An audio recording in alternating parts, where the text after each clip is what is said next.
back, NBA fans, to another episode of the Load Management Podcast, Omicron Edition. We have Ethan House with us, Rohan Jain, Zach Slapp, and I'm your host, Rashab Jain. Today we're coming to you with a new segment called Front Office Management, where we're going to look at the Toronto Raptors and make some front office moves to see which players need to come in, which players need to get out, and how do we turn this mediocre Toronto Raptors team into a championship contender for next season. To start off the segment, I'm going to give a little bit of a fun fact. Since the 12 first round draft picks, the past 12 first overall picks from the last 12 drafts, only 50% of them have played in this year's season. Wow. Yeah. We don't have John Wall playing, Ben Simmons, Zion, Kyrie just played tonight, I guess, Anthony Bennett, and one more. Whatever. Doesn't matter. Whoever can guess it can guess it. Nolan's no Wall was he a first round pick? He was first overall. No. Oh my God, that's so interesting. I gotta get that. Maybe we'll come back to that. I don't know that. I'll come back to it. What's the question? So since 2010, 50% of the number one overall picks have not played a single minute in the NBA this season. Repeat. Okay, what are the names? So we have Kyrie Irving, who I guess just played today. Okay. Ben Simmons, Anthony Bennett, John Wall, Zion Williamson, and there's one more. Okay. We'll come back to it. I think I can figure it out. End. I think I can figure it out. Okay, so let's start off this segment.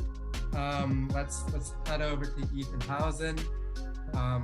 As a front office person in the Toronto Raptors, what changes would you make to this franchise to put this team back into contention? That's a really good question. I'm really glad we're tackling that today. I love the Raptors. I think they are the benchmark for front office sustainability. They had a down year last year. I completely don't take that into account. It was Tampa Bay. They were playing with a lot of injured guys, health and safety stuff, but I like the Raptors a lot. I think what their issue is now is they're a really deep team. They got really good guys, draft really well. They go like 8 or 9 guys deep that I really like.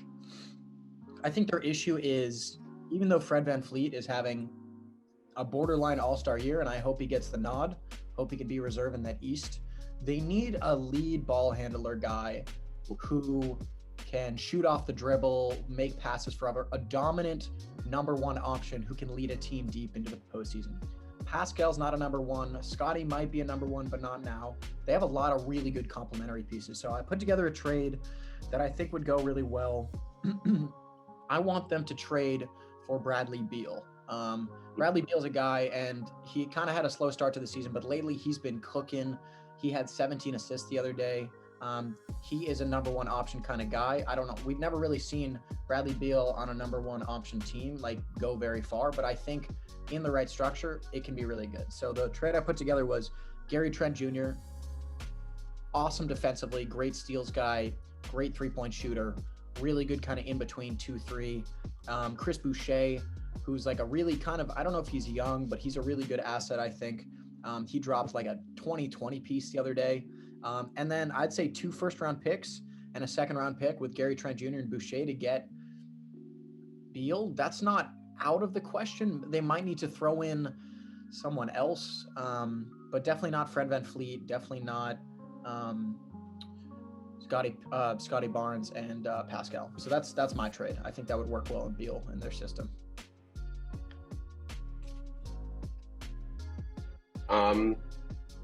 Yeah, I mean, I think it's pretty realistic in terms of the fact that Beal is a player who could, now that the Wizards are sort of going in a new direction, and people aren't so high on Beal right now because his percentages are low and his output is kind of low.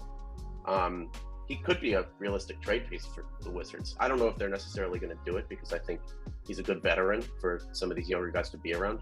So I don't know. The only question I have is, do you think that really solves the Raptors' problems? Because I would argue, and I'll say this more in my piece, that the Raptors, that scoring is not necessarily the problem for this team. Do you think that might be the case? I think they might. Counter? I mean, yeah, I guess I'm answering the question. Nick Nurse, famously one of the best defensive coaches of the past 10 years. I think their defense has kind of slipped this year. But with Pascal Siakam, who's a plus defender, Scotty Barnes, who's a plus defender in his rookie season, Fred VanVleet's a great defensive guard. They have a lot of defensive pieces and a great defensive coach. So I think they do kind of need that lead ball handler guy, just in my opinion. But you could be right, honestly. Well, I acknowledge that for sure. So who's going next? Share this screen really quick, just to pull out this trade machine. Oh, no. So we can run Ethan's trade through the simulator. So I guess he's match salaries. I wasn't thinking about that. So he's thinking about Beal. Will you throw wants in there? You're trying to give up who? I would pick Gary Trent Jr., but I think he has a no trade clause for this year, probably. Yeah. That's tough. You have to adjust this trade somehow. Yeah. How do we make this trade work? I don't think you throw OG. That's a good asset, but they might ask for OG. Maybe it's simply a Pascal, Bradley Beal, and a pick switch. I don't think you can give up Pascal Siakam for Bradley Beal.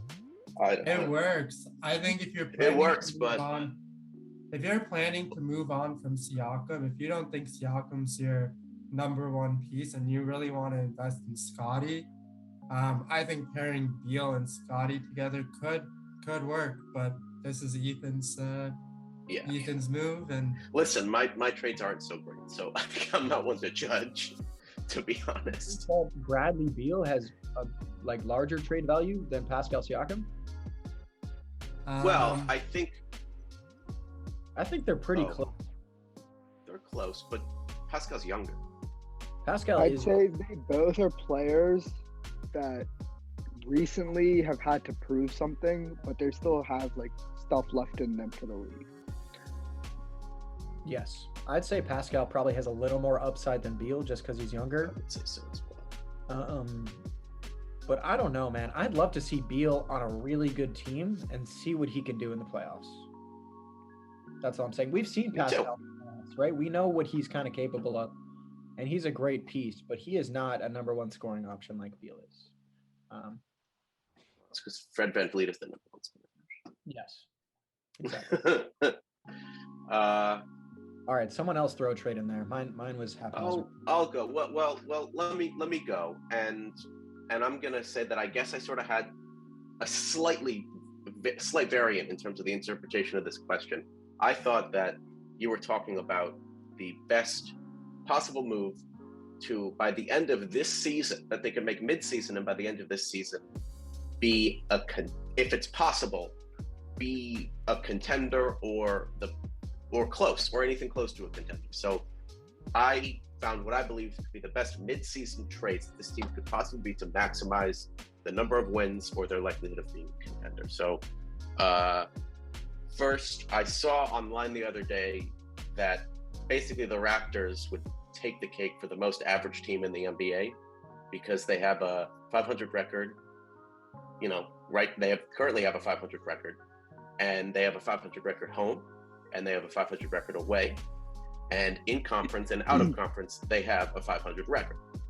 But I do think, despite being kind of mediocre, I think they have some all-star level talent on this team between Pascal and VanVleet.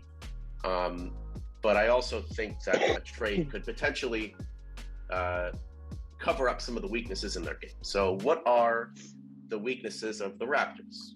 Well, first we have to see what the strengths are. So the strengths: offensive rebounding. Toronto ranks second in the league in offensive rebounding. They have 4 players who average over 2 offensive rebounds per game. Wow. Yeah, that's true. Another strength: steals. Toronto ranks 3rd in steals per game, 2 players averaging more than 2 steals per game. And turnovers. Team ranks 4th in least turnovers per game. And the players who average the most turnovers per game are Van Vliet and Siakam, who average 2.8 and 2.5 respectively. That's pretty good. Now listen to this one. For reference, their starting shooting guard, Gary Trent Jr., plays 34 minutes per game and averages less than 1 turnover per game. And he ranks 3rd overall in turnover percentage in the NBA, Gary Trent Jr. So what are their weaknesses? The most glaring weakness on this team is defensive rebounding, in which they are ranked 30th in the league. Their top defensive rebounder with more than 2 games played is Siakam, who puts up 6.4 defensive rebounds. Following that is Precious Achiuwa with 5.4 defensive rebounds. They rank 27th in assists per game. Top passer is Van Vliet with 6.7 assists, but they have no other player averaging over 4.5 assists per game. They also rank 24th in opponent 3-point field goal percentage. So they need more defense on the perimeter. And this aspect of things might be difficult to cover with just one trade. You can't, it's tough to find somebody who's good at rebounding, passing, and guarding on the perimeter. Or at least that's not somebody a team would be willing to trade. So, this is not an easy trade to make. Their roster is tough, but I know that they do have a potentially underrated asset and somebody that teams may want to utilize in Goran Dragic. They still have him. So I think that for another team who may be looking to build a roster with some veterans or, maybe need to contend, Dragic may be utilized. So I said the fact that this team desperately needs defensive rebounding and passing, my first initial thought, whether it's good or not, was to get Domantas Sabonis to the Raptors. So how do you get Domantas Sabonis to the Raptors? My trade is Sabonis and Holiday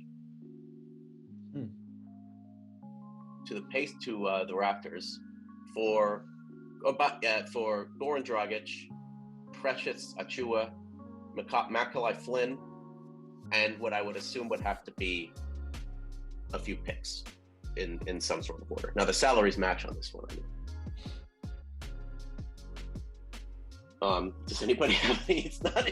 And as you can see by how many wins are added and lost according to their algorithm, it's not a very good trade.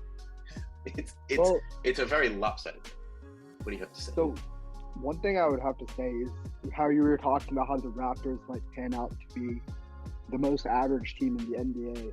Now with Domantas Sabonis, I don't know if this is slander or what, but he's one of the most average All-Stars I've ever seen. He's definitely controversial. All-Star, I've seen him constantly get All-Star consideration, but when you watch him play, I really don't see anything special about Domantas Sabonis other than that he's the Pacers' leading man.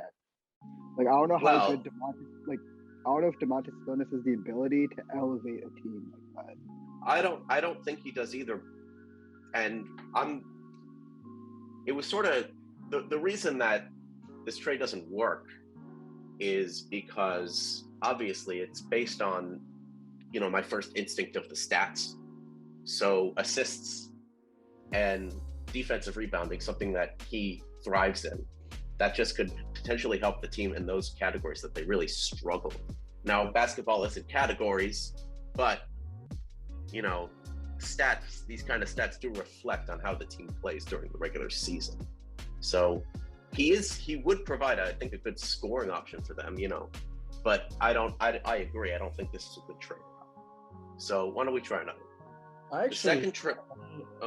Say a couple things. I think Domantas Sabonis is actually a really nice player. He's what I consider to be kind of a Jokic light, just because he's kind of a point center. I mean, you see him sometimes get 7, 8, 9 assists in a game. His defense is where, he really struggles on the defensive end, but I like that trade actually. I just think the pieces that Indiana gets, they got to get better pieces. And I know they Yeah. don't have like many young assets. I mean, the only issue with the Raptors is that the only good pieces you have, you can't really lose. Yeah. because of- I didn't want to put Barnes on the trading block. It just doesn't make Yeah. any sense. It's not realistic. doesn't- I fully agree. Yeah, and you about, can't what- lose what do you Siakam think? or Van Vliet. For Sabonis, straight up. Van Vliet for Sabonis? Van Vliet for Sabonis would be interesting. Well, no. What did you say? I said OG. OG. Now that could be a trade worthwhile. It's That works. according. The Raptors win more wins than the Pacers lose. But they get a higher upside guy in OG who's still got a lot to grow with. He's underrated for sure. Very underrated. He's a nice player. Mhm. And he shoots the well. All right, Zach, Well, you do want to you- go on your second trade? Yeah, I'll do a second one. My second trade, I decided to do a trade with the Pelicans. Okay. This one, huh? I was just so excited, bro. I love to see all these Pelicans trades. Give me something good. Raptors and Pelicans. It's not good. It's not very good. It's not You're good. giving them Josh Hart. I know Josh Hart. I'm not giving them Josh Hart. What I went with was Valanciunas, Satoransky, and Hernan Gomez.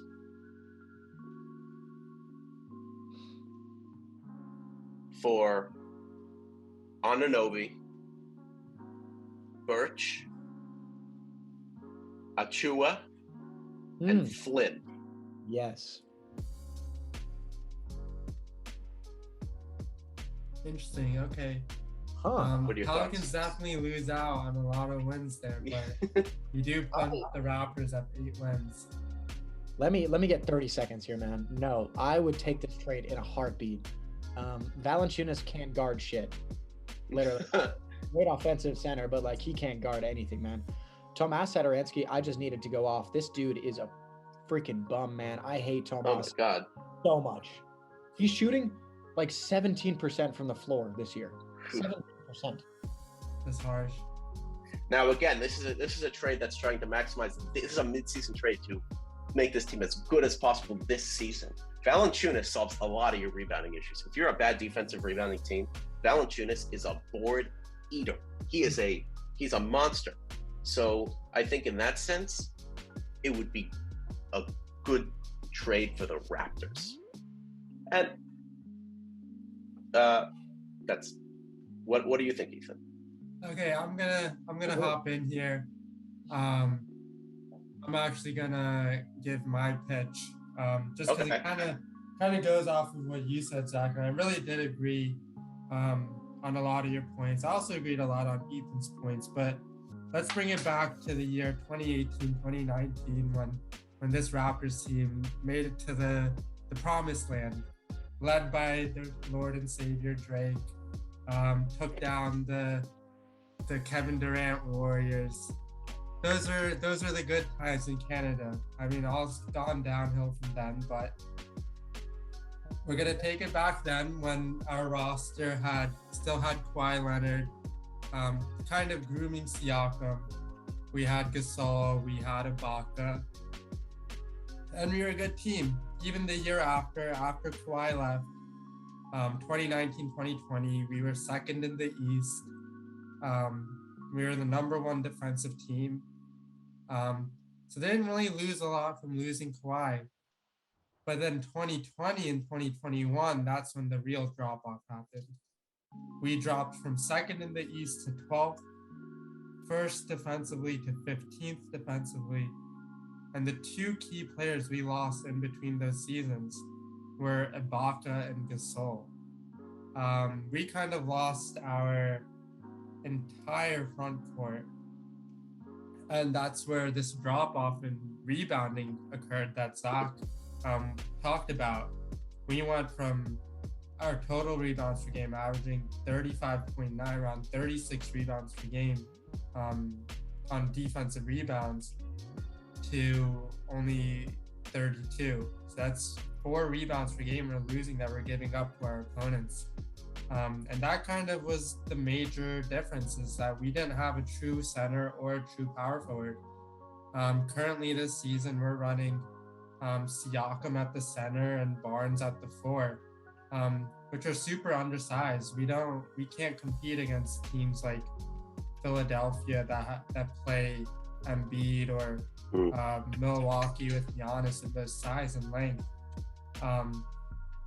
So I think that our major point of emphasis is finding front court players, finding centers and power forwards who can truly get rebounds. And that's why and I really thought about, because we also lost Lowry this season. So I was like, maybe we can pair up Scotty Barnes, who I think is a really good piece and is the future for this Raptors team. Maybe we can pair him up with a point guard who can pass, rebound. And the first one who came to mind is Ben Simmons.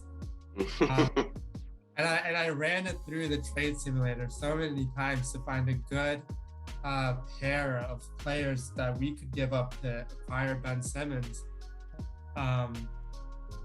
And I thought about straight up trading Siakam for Ben Simmons.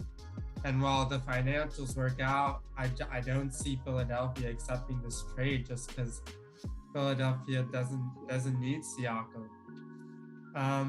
So we're gonna look into next season's free agency, and I'm thinking that we target these 3 players aggressively. Mo Bamba, who's kind of having a semi-breakout year this year, who really does provide a lot of rebounding, a lot of defensive presence in the paint. And hopefully he'll kind of mimic what we had in Ibaka.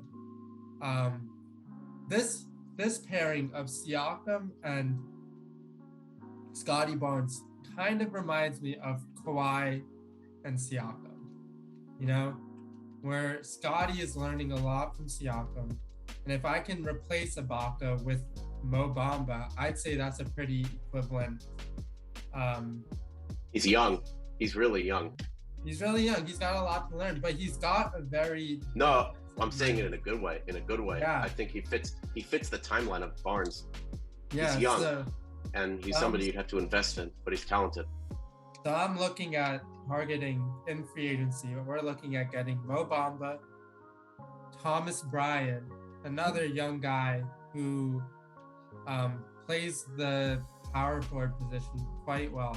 I think he's a center, but he might be a smaller center, and I'd personally want to push him more towards a power forward position. And lastly, the third person I'd want to target is Mitchell Robinson. I think because I don't need my centers to score, because I have so much scoring coming from the 1 to 3 positions or the 1 to 4 position even. I'm just looking to get rebounds, and some defensive presence in the paint. And I think these 3 players really fit what we need. Yep. Nice. I like Bamba a lot. I think that'd be a great fit. I like those free agency picks. Yeah. A lot. I think Mitchell Robinson it kind of sucks that Mitchell Robinson is going into free agency, because people might offer him contracts that might just not be worth it for the Knicks, and they might have to give him up. Yeah. He's a great and he's a really good player. Yeah. But I mean, he has his problems, but he's a good piece. He plays a niche, and if you don't exactly more than that niche, that's where he doesn't fit in. But if you're looking for someone he's nearly elite and blocks, he's nearly elite at what he does. It's true. Mitchell Robinson is an amazing big man at just being a pure big man. Yeah. That's kind of all I had, but Ro, you want to take it away? So I have 2. I can stay for 4 more minutes. I don't want to rush you. But I mean, I can speed it up a little bit. So I have 2 potential trades. So first off, what I've been thinking about with the Raptors is I think the Raptors need to fully commit to Scotty Barnes. I think his campaign as a rookie has shown that Scotty Barnes can be the guy, like the franchise player for you. And this might be a bold statement, but I think it might be time for the Raptors to move on from Pascal Siakam. Because looking at the stats, there's nothing that Siakam adds to the team that they don't already have. Points, you already get that for Fred VanVleet, and Scotty Barnes is going to develop into a better scorer. Rebounds, he gives the exact same amount that Scotty Barnes gives you. And assists, he gives you one more assist, but I really don't think Siakam adds to the Raptors in a significant way that they really need him for. So my trade was trading Pascal Siakam for an underappreciated center on his team who's really blooming this season, which would be Kristaps Porzingis. Getting him from the Mavericks for Pascal Siakam. Kristaps right now is putting up 20 points per game, 8 rebounds a game, and 1.7 blocks a game. That's true. But the thing is with the playoffs, I don't think Luka uses him correctly. So maybe a change of big man would be good for the Mavericks and good for the Raptors. I think that is a very interesting trade for sure. Do you think that the Mavericks would make that trade? I don't know if they The Mavericks would because in recent years they've seen that Kristaps and Luka just don't work. Yeah. Like Luka and Kristaps don't know how to work. Why would Siakam and Luka work? Because I feel like Siakam is more like willing to fit into a system. Like he's been a secondary player. Right? Kristaps was going from being the guy in New York to being the second fiddle to Luka. Siakam knows how to play that role he's played it with Kawhi. But what if this is the year that Kristaps and Luka start connecting on a different level? I think it seems like it might be possible. But I'm saying with the Mavericks, this happens a lot. Like Kristaps usually plays okay in the regular season, in the playoffs it just doesn't work. And part of it might is kind of Luka because Luka doesn't know how to play with another star. And I think Siakam might be I feel like because Siakam knows how to be the second star. Like Kristaps had that. I think that's true. That there's truth to that for sure. And I also think that, Kristaps kind of he'll have every once in a while a game where he gets assists or whatever, but he's got tunnel vision, man. He was trained by Melo. So when you're trained by Carmelo Anthony, passing is not going to be one of your biggest priorities. It never has been for Porzingis. I think they have. No, it doesn't. But well, Scotty's a good passer, but nobody on their team is averaging more than 6.5 assists per game. I mean, VanVleet can pass, Scotty can pass. I feel like you have people who can facilitate, and Kristaps can kind of groom these guys into being a little bit better. But Scotty Barnes, no way a leader. Yeah. But Scotty Barnes is the guy. No way. Scotty Barnes will be their leader. Gonna groom anyone. He's not gonna groom them, but he can kind of just be a take over for a bit while Scotty Barnes learns how to just take over and be the guy there. Like Scotty Barnes is the guy from I think VanVleet right now is the current leader of this team. I don't think Kristaps coming in. I don't think you're not gonna bring Kristaps in as a leader. You're gonna bring him in as a new big man. Okay, well, my other trade proposal was to get Miles Turner and Karis LeVert for Pascal Siakam. All right, let's run that through the trade machine once. That trade. Both those guys are on the trade block, and Pacers are looking to move them for some reason.